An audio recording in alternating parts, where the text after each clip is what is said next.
Pushing off my sneakers to the ground. I do not jump, I move the earth down. Bear witness to the genius of my sound. Born at the bottom, but now I'm top down. Look, I'ma call it swagger. I slip through time zones like a cloak and dagger. Mad rubies on my chain. You can see your name bubbling, blood vein. Your girl's in my head because she's sipping on my champagne. That's right, 6 figures in my back pocket. And that's right, 1 million in my safe deposit. That's right, I'm trill all day. On my way to. What's up, everybody? I hope everyone's having a great start to their week. Welcome into the Best Damn Clemson show, where we cover the latest news in the sports world. I'm Evan Cooley, and today I'm joined by... What's up, everybody? It's Cole Gerard, and welcome back for another episode. All right, everyone, and today we'll be diving into more college football. College football is going strong. We're in the home stretch of the season, and conference races are starting to take shape. Today we will discuss Clemson's upcoming game against Louisville. We will also look ahead to the ACC title race, which is heating up. And lastly, we'll get into our top matchups of the weekend and our picks for those games. And as always, we want this show to be about you, the fans. So if you have any questions or comments, please drop them in the chat below, and we'll be sure to address them during the show today. All right, Cole, coming off of the bye week, saw some great games. Vandy almost pulled that upset on Texas like you and I predicted. Yep. But couldn't pull it off. Clemson had a relaxing weekend. Dabo got to watch all the games he wanted to. What are your thoughts out of this Louisville game? Yeah, like I said, I hate bye weeks, and it's just like I'm looking forward to nothing but watching other teams play, and I got to watch a lot of football. I almost came up with a crazy pick, like you said, with Vandy, but some late turnovers killed them, and just couldn't hardly move the ball. But, they lost by 3. It's still it's not a bad loss for the program, but they have 3 losses now, so they're just kind of, they're playing for a bowl game, which they haven't been to in a long time. But, looking ahead to this Clemson and Louisville game, Clemson comes in at a 10.5-point favor. 2 weeks since Clemson got to play football, so, they're eager to get on the field. And I think, did Louisville come off a bye week, or did they have a game? They played Boston College, that's right. Yeah, and, Friday night. Yep, came away with that 4-point win. Cade Clemson coming to this game, 146 for 219 or 1,836 passing yards, 20 touchdowns, 3 interceptions. I mean, keeps performing at a high level every week.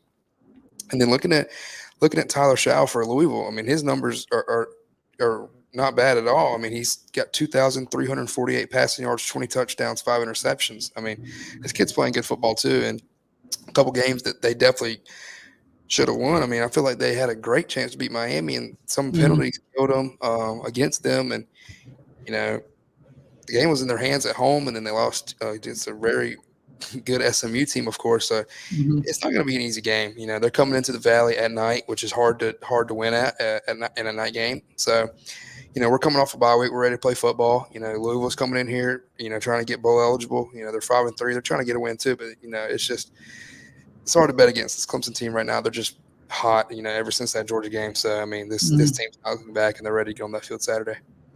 Yeah, I agree. Louisville's definitely a very good team. They're better than that 5-3 record shows, and all their losses have been by one score, like you talked about. And they have a good offense. They average 35 points per game. You said Tyler Shaw's playing really well. They have a great freshman running back who the defense has talked a lot about to the media this week. And they've got their eyes on him. But another thing that I noticed was this Louisville team battled back. They were down 3 scores against Boston College. They were down 27-10 in a game that was where they were on the road at BC.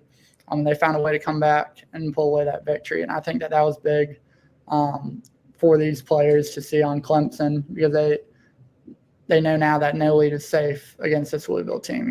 Even if they go up early on them or have a solid lead in the third quarter, they know this Louisville team has the ability to battle back. And I think that this is going to be, aside from Georgia, the toughest battle that this Clemson team offensively and defensively has faced. Yeah, I agree. Outside of that Pitt game, and looking at this Louisville game, this is a good offense. It is. I have to be the facts behind that, but I mean their defense could be a lot better. And the like I said, I feel like this Clemson offense is just performing at a high level right now, and it's hard to hold them back. And I don't think this is the toughest matchup outside of Georgia on our schedule. I will say the next 2 weeks after this is going to be tough because it's hard to do.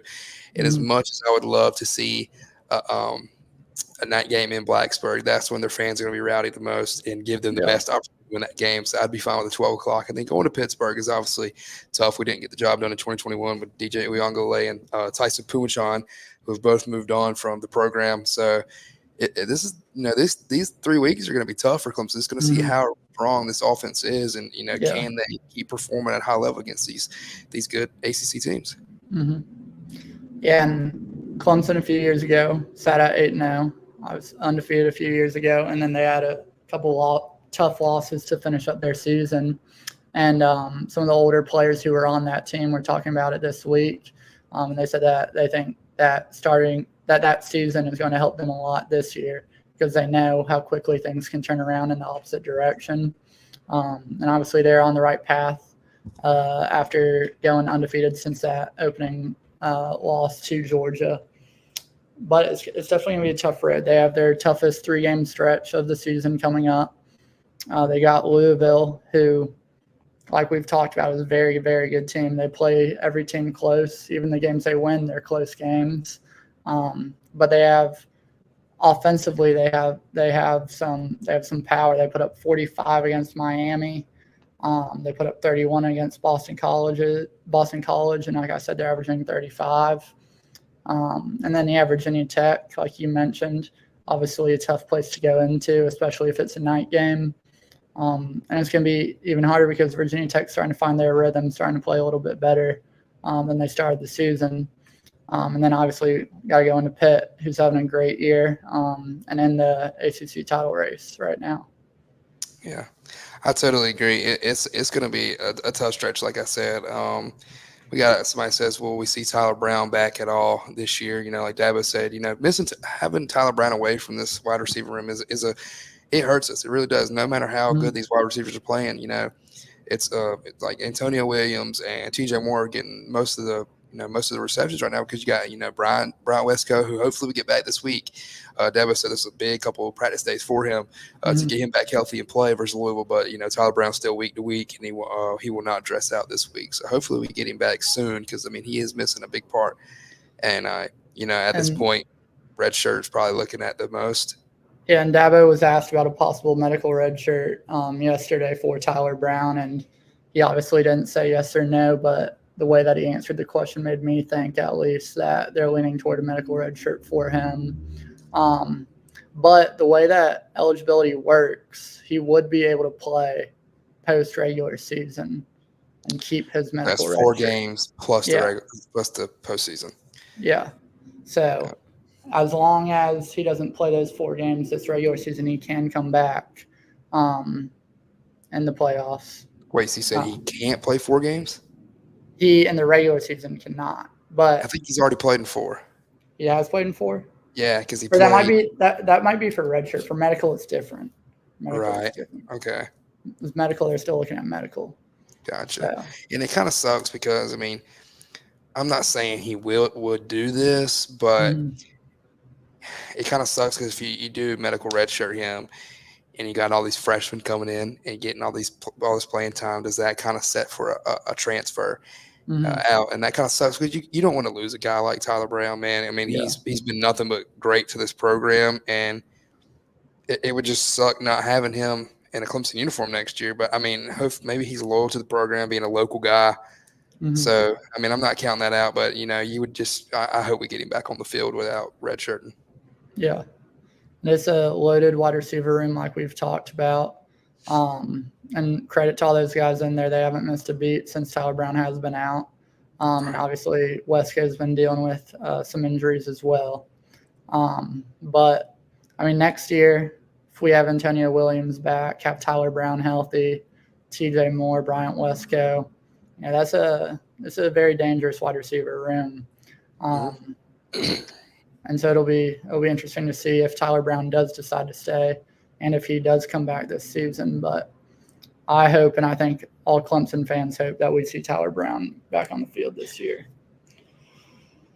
And you got to hope that there's like no tampering with like Brian Westco and those guys like that, man, because I mean, you know what's going to happen, and you just hope these guys, understand what Dabo tries to preach about being loyal. Just work hard here. We look forward to more than just football. We're trying to get you. Obviously NIL, paying your bills, graduate and stuff like that, and hopefully those guys actually listen. And I think a lot of them do, because that's all you hear is like, man, we trust Dabo. Wouldn't want to play for any other coach. So I do trust him and the staff to keep Tyler Brown next year if we have to go to that medical redshirt route. But, with this new day and age of college football, you don't know. Yeah, we'll see. It's going to be an interesting offseason for sure.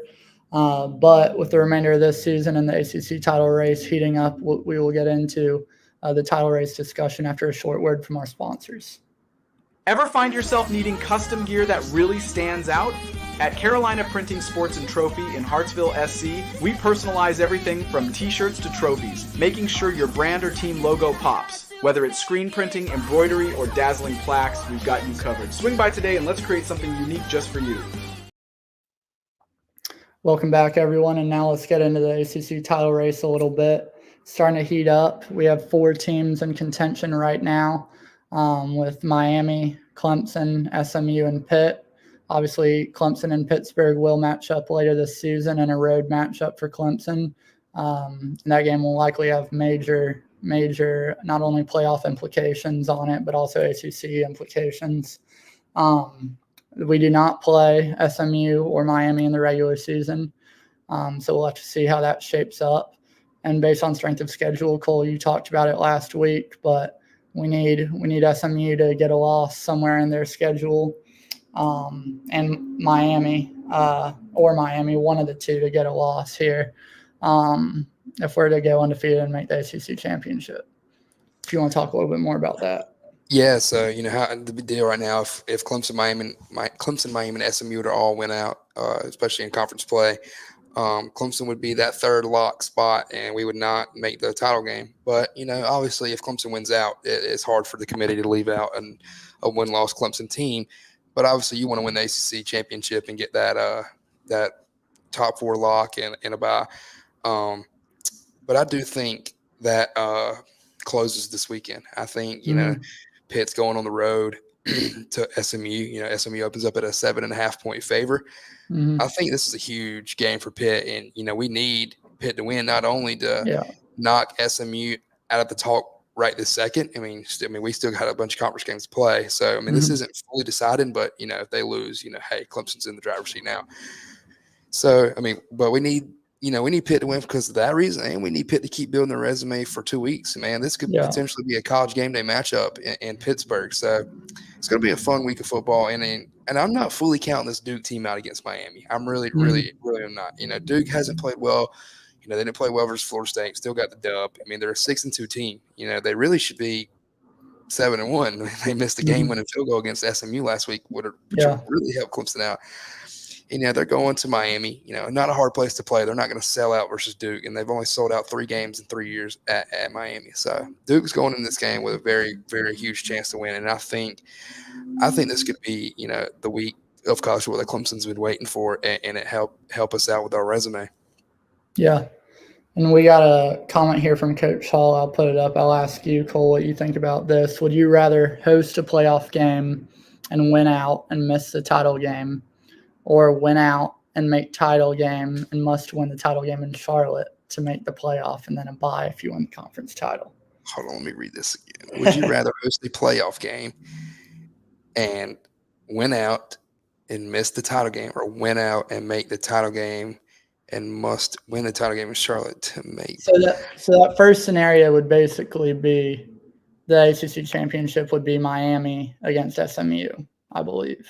Would have to be the but case. He's saying we get a home game because we didn't get that top 4 spot. Yeah, but we still be on the top seed. Outside of that, at the end of the day, you want to do. At the end of the day, what's Dabo going to pick? Because he's got a thing. Win the opener, win the opener, win the state, win the closer, this and that, and that comes with the conference title game. And there's no reason that we should not want to make the conference title game. I don't care how we get there. We want to win the ACC championship, and we want to go on to the college football playoff, obviously. So if there was a scenario where, like, ESPN was like, oh, it'd be better if Clemson didn't make the conference championship because they'll just get a home game. Dad was like, screw that. We want to go to Charlotte. So obviously I'm going to say we want to go to Charlotte, and we do want to win the ACC and get that top 4 spot. I mean, it would obviously be cool to host a home game in the college football playoff. The tailgate atmosphere would be insane. It would be awesome. But at the end of the day, you want that bye, I feel like. I mean, and I'm not saying the bye is the best thing. I think it could come with some consequences because other teams are playing and you're still, sitting for 2 more weeks. I think it's 2 weeks after the conference championship that you would play instead of the next week. So, I mean, that's 2 weeks sitting out. And I guess you do that a lot in the postseason because after you play in the conference championship, you don't play in the college football semifinals until it's usually like New Year's Eve and stuff like that. But now you're playing, the end of all of December. Yeah. So it's going to be weird this year, and I really do think it's going to take a little bit of getting used to. And but in the day, we want to win the ACC. Yeah, I agree. And to address the second part of that comment from Coach Hall, I would say too that if Clemson does win out and then loses in the ACC championship to, let's say, Miami, I don't think that hurts their playoff chances. I think if Clemson wins out until the ACC championship, they're in the playoffs regardless of a win. So you think we could get in with 2 losses and a loss in the ACC championship? Well, 2 losses total, not 2 like 2 losses total, but losing to Georgia and the ACC championship. I think so, yeah, because I think Miami would be ranked around 4 or 5 at the time we would play them in the ACC championship. So if it's a close game, I think if we lose 40-0, then it's up for discussion. But I think if it's a close game, then we're comfortably still in there. And that's when the Clemson haters come in because, if that happens and we're a 2-loss team and we got 2 losses to top 5 Georgia and top 5 Miami, they're like, oh, you can beat up on all these small schools and then you get beat by the ranked team. Yeah, they don't deserve it. And I feel like some of the committee believes that. I mean, me, myself, though, I don't see us losing to Miami personally. I'm not trying to be biased. I think outside of Cam Ward, they don't really have any weapons. I mean, they got Xavier Restrepo, how I kept saying he's an average wide receiver that they try to make him look like Tyreek Hill on TV, talking about him. So I really think, Miami should have 3 losses, and I think they have 1 guaranteed, and that's Virginia Tech that got called back. So I really do think this Miami team loses a regular season game. Yeah. And it should have happened weeks ago, but, I mean, it could happen this Saturday, and there's a very, very huge chance that could happen. Yeah, it'll be interesting to see. I think that they want to – I think 2 ACC teams max get in the playoff. Okay. So I think if Miami does lose here in the regular season, then you're going to have a scenario maybe where the playoff is – let's say Clemson's sitting at like number 7, right, at the time of the ACC championship, and they play SMU or Pitt, who's ranked around the 15th spot. If SMU or Pitt would have to win that game to get themselves in the college football playoff. Yeah. And if we lose, then I think it is up to interpretation of whether we get in or not, because instead of losing to one of the top ranked teams in Miami, we would be losing to a team ranked 15th. I think it's going to be really interesting. I think for our strength of schedule purposes, we need Pitt to keep winning until we play them. For sure. And I think there's no way 3 ACC teams get in the playoff. Yeah, no shot. No shot. Because I saw a scenario like, does Clemson, SMU – no, the only way 2 ACC teams get in if it's if us and Miami meet in the title game and one of us loses. And the reason for that is our strength of schedule doesn't compare to those SEC and Big Ten teams. Yeah, and like he said, if Miami loses to SMU and ACC championship possible 3 teams, no shot. The ACC is never going to get 3 teams in the playoff. Yeah. So yeah. I think the conference will be. The commissioner will definitely be hoping that the ACC sneaks 2 teams in there, but I think it is going to be close. But I think that the committee will definitely give the nod to those SEC and Big Ten teams who have 2 losses or a really, really good 3 losses. You just can't lead. And it kind of sucks because I've seen a lot of people say an 11-1 Clemson team that doesn't make Charlotte is going to get left out. And I'm like, how do you do that? Like, you got a blowout loss against Georgia. Mm-hmm. First week of the season. And if you were any kind of smart of college football analyst or somebody that covers college football, you can look at that game and see this is 2 different Clemson teams. Yeah. Playbook wise, coaching style, who's playing on the field at that time, Kate Klubnik, for instance. I mean, I really do feel like that Georgia game is beyond us. And I feel like that's nowhere. Only people looking at the game right now is the analyst. Yeah. That's out of the locker room. That's out of the talk and the facility and everything. But for these next few weeks, every Clemson fan needs to be a Georgia fan and hope Georgia keeps winning to make that loss look good for us. Right. And Coach Hall also said who would go if SMU beat Miami. I think that ACC championship at that point would be SMU most likely against the winner of the Pitt-Clemson game. Right. And then if that scenario does happen, I think the only scenario where 2 ACC teams get in is if it's Miami and 1 other ACC team. I think if Miami's not in there, then it's 1 ACC team getting in. Yeah, that's what I was going to say earlier. Brian says team grows the most between game 1 and game 2 all season. Yeah, I agree. You could see a big jump from the Georgia and App State game. It's like we were waiting for that deep ball to Bryant Westcott for 4 years. Yeah. It's definitely going to be interesting to see how the title race plays out. We'll be sure to talk more about it next week after this game against Louisville. And we'll get into our picks of the weekend after this short word from our sponsors.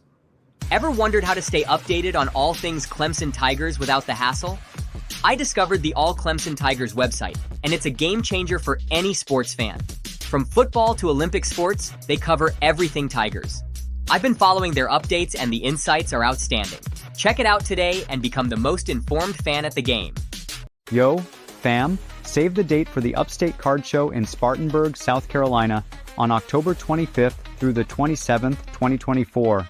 Meet Clemson Tigers, get autographs for $30, and check out numerous card tables. Join us for this legendary weekend. Dive into the hype and feel the thrill. All right, welcome back, everyone. And now join us and comment below your picks for these games that we're going to talk about. Let's kick it off strong with our personal game of the week, Louisville at number 11 Clemson. Cole, what are your thoughts on this one? Yeah, we've covered a bunch today about it, and kind of just the same thing. We're coming in this game at a 10.5 point favor against Louisville, and like I said, Louisville is a lot better team than the record shows at 5-3. Tyler Shallot, quarterback, I think he's a stud. I mean, he's got really good numbers. Should have wins over Miami. He could have had wins over SMU. This could be a one-loss team coming this weekend, and I think their offense is really good. But like I said, I think this Clemson offense and defense continues to dominate. And I think Kate Klubnik comes out here ready to throw that deep ball, and hopefully we get Bryant Westcott back this week. I really believe we will get him back. I think he's healthy. Expect Phil Moffitt to have a big ground game, and I'm taking Clemson. I don't know a score prediction. No, we score 40. We're going to score 40 points, but I think it all depends on that second quarter. Okay. Like you always say, man. But yeah, I always do say that. We put up 40. I think we win 40. I'm gonna say they put up 17. I'm gonna go 40-17. Okay. I hope it's a lot higher and a lot lower on their side, but I think it's gonna be a lot closer than that. Louisville likes the one-score games, and I think this is actually going to be another one-score game. But I'm going to go 35-28 Clemson. I think Clemson's offense is going to have a lot of success, but I think that defense is going to have a tough test against a really good Louisville offense. But Tigers will still come away with the win. Yeah, and I can see it. I just, something tells me, man, I just feel like this defense gets a complete game, and we don't see our backups in the third quarter. I think that we play a complete game, and I think we dominate. And you may be right. It might be a one-score game, but just something tells me this offense keeps going. This defense finally – doesn't give up a point in the second quarter. I hope you're right. All right, now let's move into a game that a lot of people are upset that it's a noon kickoff. And I'm one of those people. Number 4, Ohio State at number 3, Penn State. Massive game, not only with playoff implications, but Big Ten implications as well. Penn State's having a great season. Ohio State obviously had a tough loss earlier this year to Oregon, but they're going to look to bounce back in a must-win game, I'd say, for Ohio State. What are your thoughts on this one? I think if they lose this game, they should be out of the playoffs. I really believe that they're going to be 6-2. With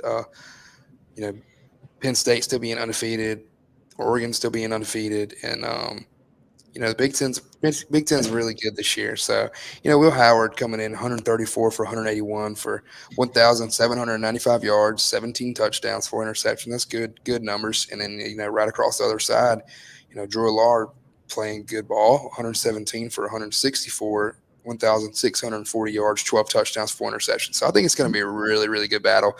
And there's no reason this game shouldn't be 7 o'clock whiteout game for Penn State. But, this crowd's going to be pumped. It's going to be packed. They're doing their little stripe game, where they go blue and white, blue and white, blue and white. And this one's hard, man, but I think I'm going to take Penn State at home winning this game. I think it's going to be really close. I think it's going to be a fourth-quarter battle. But I think the Nittany Lions pull it out close in the end to go to 8-0. I think it'll be a really close game, but I think there's a lot of uncertainty about the quarterback position right now for Penn State because Drew Allard did pick up that injury against Wisconsin. True. Their backup came in and led them to a win. Actually, they were down when he came in and led them to a win. But I think it's going to be interesting to see if he is back there and also how he holds up if he is back there. Because obviously Ohio State has a great defensive line and they'll be getting pressure on him a lot. But because of that, I think I'm going to go with Ohio State to pull off the big win and give Penn State a big loss too and make that Big Ten race a little bit closer. Be crazy. Yeah. And now let's move into another ACC matchup. We've already talked about it a little bit, but Duke, who's coming off of a tough loss against SMU, where they had a field goal blocked at the end, will be on the road at number 5, Miami. Obviously a big game for both teams, but especially Miami, who remains undefeated. What are your thoughts out of that one? It's a tough one. Kind of hard to bet on because, this Miami team is 8-0 at the end of the day. But there's been a lot of shakeup with them. They could easily be 5-3 right now. And I believe that truly. This Duke team 6-2, like I said, could easily be a one-loss team, could potentially be undefeated. But Malik Murphy, his numbers aren't terrible. He's 164 for 280 for 1,796 yards, 17 touchdowns, 5 interceptions. And then of course Cam Ward, 191 for 281 for 2,746 yards, 24 touchdowns, and 5 interceptions. Malik ranks at 85, I think, in QBR. And then, of course, Cam Ward ranks at 3rd in the QBR. But, Duke's traveling to Miami Gardens and to play at the Hard Rock Stadium where Miami really doesn't pack out games unless they're absolutely huge matchups. And they've only sold out 3 in 3 years, like I mentioned earlier. Miami's coming in at a 21.5-point favor. I think that's too good to be true. I really do. I don't think it's going to be that much of a deficit if Duke was to lose this game. But I also feel like this game's right on Duke's table. Like I said, I really do think Duke has a chance to win this game. I'm going to take Miami in this game, but I'm a huge Blue Devils fan this weekend. Yeah, me too. I think it's going to be a close game for sure. But like I've said the last couple of weeks, I'm going to keep taking Miami and Cam Ward until they prove me wrong. So I'm going with Miami in a close one, but I think that they'll remain undefeated. And now let's shift back over to the Big Ten, where we have an interesting matchup. It's number 1 Oregon, who's undefeated, traveling on the road to Ann Arbor to play Michigan. Michigan's coming off of a good win against Michigan State, but overall not having a good season. Currently unranked right now, but Oregon is going into Ann Arbor for their first time since joining the Big Ten. Obviously a tough place to play. And Michigan will be looking to disrupt some things in the Big Ten race this week. What are your thoughts out of this one? You think Michigan has a shot? No, not at all. I truly Yeah. believe that. Davis Warren, I think, who is the guy they're going with, not great numbers. I don't know if is Orgy still playing or is he benched. They're doing a 2-quarterback system, so Well, it's not working. yeah. But Dylan Gabriel, this Dan Lanning led team, with Oregon being number 1 in the country, the first year in the Big Ten, it's looking well for him. And I think you picked them to go to the national championship this year, didn't you? I did, yeah. And I gave you hell for that Mm-hmm. pick. But it's looking really well for him right now. Mm-hmm. And I think this game's not close. I think this could be a bigger beatdown than what Texas gave them in Ann Arbor. I really do. Michigan has no shot to win this game, and I could be wrong. They could come out here and play their best football Saturday, but looking at this game, it's going to be a long, long Saturday afternoon. Yeah, I completely agree with you. Only reason I put it on here to talk about was since it is in Ann Arbor, and since it is a tough place to play. But like you said, I think Oregon's going to destroy them all game long.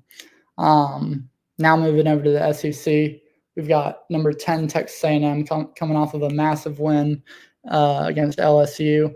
We don't know who will be playing quarterback for them. It might be Marcel Reed, who came in that second half of the LSU game and took over and led them to the win. But we don't know. And they'll be on the road against South Carolina, who obviously has a strong defense and is having a pretty good season overall. What are your thoughts about this one? I think it all depends on who plays quarterback for Texas A&M. Mm-hmm. I mean, you looking at Texas A&M's stats, and if they go Connor Wayman, I mean, he's got terrible stats. He's got more interceptions than touchdowns. Yeah. And obviously, coming in a big game at home versus LSU to likely, knock LSU a little back, gives them one conference loss. But this is a huge game for both teams, I feel like. This is going to keep Texas A&M's title race, going for the SEC and playoff. And then South Carolina's at 4-3. They're trying to get bowl eligible. I think you got to get a Marcel Reed in this game. I mean, he led you to a fourth quarter comeback win. I don't know if it was a comeback. Was they tied or were they down at all? I didn't hardly catch that game. They were down 17-3, I believe, when he came in the game. Yeah. No brainer. You don't go. I mean, if you're down 17-3 against Texas A&M at home, you go to your backup and he does that. You playing him next week for sure. I know a lot of coaches will be loyal, but I mean, looking at the stat sheet, Connor Wayman has no business playing in Saturday over Marcel, I would believe. But then looking at South Carolina, I mean, Rocket Sanders, he's very good on the ground, but you can't. I don't think you can rely on the run game against Texas A&M. You got Mazio Bennett, who's a great wide receiver. Who I'd like to have at Clemson. I mean, he was the local guy here at Greenville. But then you're looking at Lenore Sellers. Is he the guy yet for them? No. And I'm not saying he can't be in the future, but as of right now, he's not the guy. And it sucks because you would think you could go to your backup Robbie Ashford, who has SEC experience, but he's no better. And I think that's where South Carolina lacks, is at the quarterback position, and especially offensive line. But like I said, South Carolina's defense is very good, specifically at the defensive line. Their secondary is really good. If they can hold Texas A&M's offense, they have a really big chance. But if Marcel Reed starts and that Texas A&M offense scores, it's going to be tough for South Carolina because their offense can't really move the ball. So I'm gonna take Texas A&M in this game. I'm going to take Texas A&M also. I think if Marcel Reed is back there, like you said, then they're going to have a lot of success. Obviously, South Carolina has a very strong defense, and it'll be a tough test. But I think A&M will be riding high after that comeback win against LSU. And I'm going to go with the Aggies in that one. And let's close it out by going to a final ACC matchup where we will see Pitt or SMU suffer their first ACC loss of the season, possibly SMU's first loss ever in the ACC since it's their first year. But you got number 18 Pitt on the road at 20 SMU. Massive game here in the ACC. What are your thoughts? I'm going to keep it short for this one just because I know who I'm picking already no matter what. Two good teams, number 18 going to number 20. SMU's first year in the ACC. They're coming in at 7-1 with one loss to BYU. So no conference losses for them. Pitt's undefeated, but like you said, one team will suffer a conference loss this Saturday and will really hurt their program for the ACC title run. And I'm picking Pitt. Pitt's strong coming this game, 7-0, had a dominant win over Syracuse last weekend. I mean, other than Colin McCord throwing 3 picks, 6s, and 5 interceptions total. But, we need Pitt to win big. We need Pitt to win for Clemson's record and, for their resume and to, play out for the ACC title game. So I'm going with Pitt. Yeah, I agree. I'm going with Pitt. I'm a little biased too, like you said. We need Pitt to win that game, not only for Clemson's strength of schedule, but also since Clemson doesn't match up with SMU this season. If Clemson does want to get in that ACC championship, it's a big deal that SMU or Miami does take a loss here in the regular season. And so I'm going with Pitt. I think it will be a close game, but I think that Pitt defense is looking really good. And so I'm going to go with Pitt in this one. And SMU's getting their first ever ACC loss. I love it. All right, guys. And as always, we appreciate you joining us. Join us next week where we will discuss Clemson's game against Louisville and look at other games around the country. And we'll see y'all next week. Have a good one. Have a good one.